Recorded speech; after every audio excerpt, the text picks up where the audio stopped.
J'ai vécu 3 mois au Japon, c'était mon rêve, et voilà ce que j'en retiens. Là-bas, j'ai suivi des cours de japonais. Ça m'a donné un rythme. J'étais dans le métro chaque matin avec les salariés qui partaient travailler, et j'avais l'impression de faire partie du quotidien.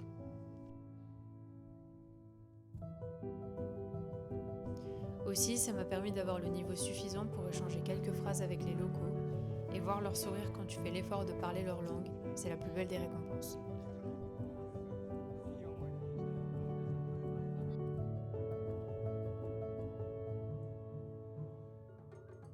Onamae wa nan desu ka? 名前私のエミコ、エミエミコ、エミコ。リル。うん、フランスの名前です。フランス語の名前はリル。リル、はい。リルちゃん、リルさん。リル。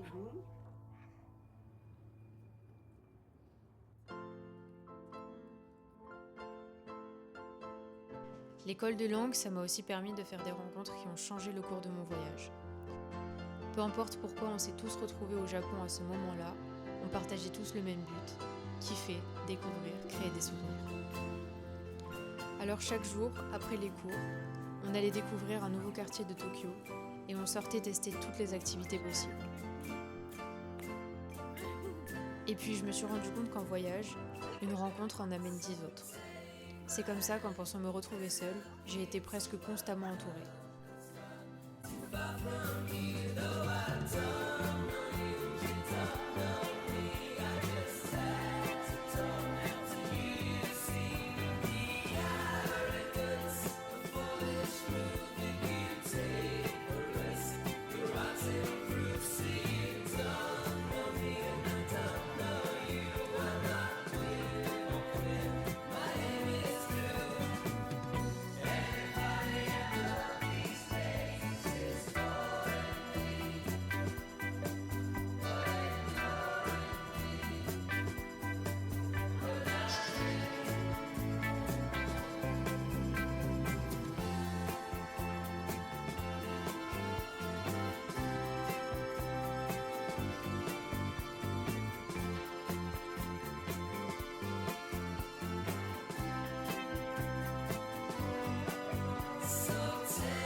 Le hasard nous a reliés à toutes ces aventures hors du temps qu'on a vécues ensemble, depuis le premier jour d'école jusqu'au dernier.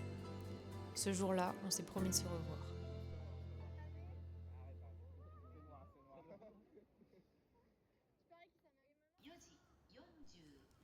Après un mois passé à Tokyo, j'ai pris le temps de découvrir d'autres endroits. J'ai vu la mer, la campagne, les îles. J'ai pris le temps de me perdre et d'admirer chaque paysage différent. J'ai aussi prêté attention au quotidien des gens, m'inspirer des jeunes qui ont le même âge à l'autre bout du monde et voir comment ils s'habillent, ce qu'ils écoutent, comment ils s'amusent, comment ils travaillent. Finalement, c'est dans les endroits les plus reculés que les locaux sont le plus venus vers moi. Là-bas, j'étais la petite française du village à qui on disait bonjour le matin avec le plus touchant des accents. Je me souviens de cet homme à vélo qui s'est mis à rouler tout doucement le long du trottoir pour qu'on puisse parler plus longtemps. De cette femme qui s'est assise à côté de moi sur un banc et qui m'a offert le bonbon préféré de sa fille. Et de cette vieille dame, une nuit, seule dans son magasin de souvenirs, qui m'a appris comment dire les animaux en japonais. Abunai. Lapin. Lapin.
Le Japon, c'est aussi d'innombrables festivals qu'on appelle les Matsuri.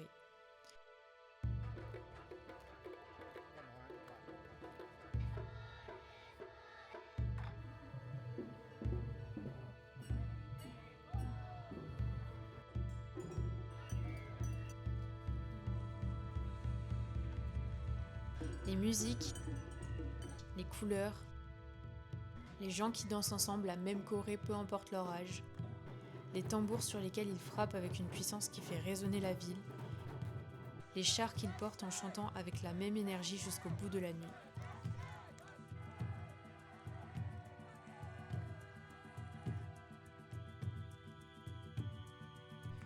C'était beau de voir comme les Japonais célèbrent avec autant d'enthousiasme les événements qui marquent leur histoire, et c'était fou d'y participer.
Finalement, le plus dur, ça a été de réserver mes billets d'avion.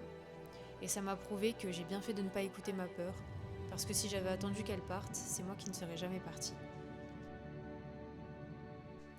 Me créer une bulle hors du temps a été une chance immense. Peu importe la manière dont ça va se manifester, je sais qu'il y aura un après.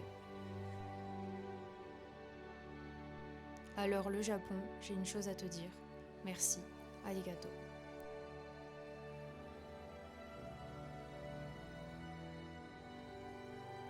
Merci pour tout ce que tu m'as fait vivre. Merci pour Hugo, Agathe, Seb, ou plutôt Hugo-chan, Agato et Sebu. Merci pour les paysages qui m'ont fait penser. Ma vie est un film. Merci de m'avoir accueilli et d'avoir fait de l'autre bout du monde, Tokyo, une deuxième maison.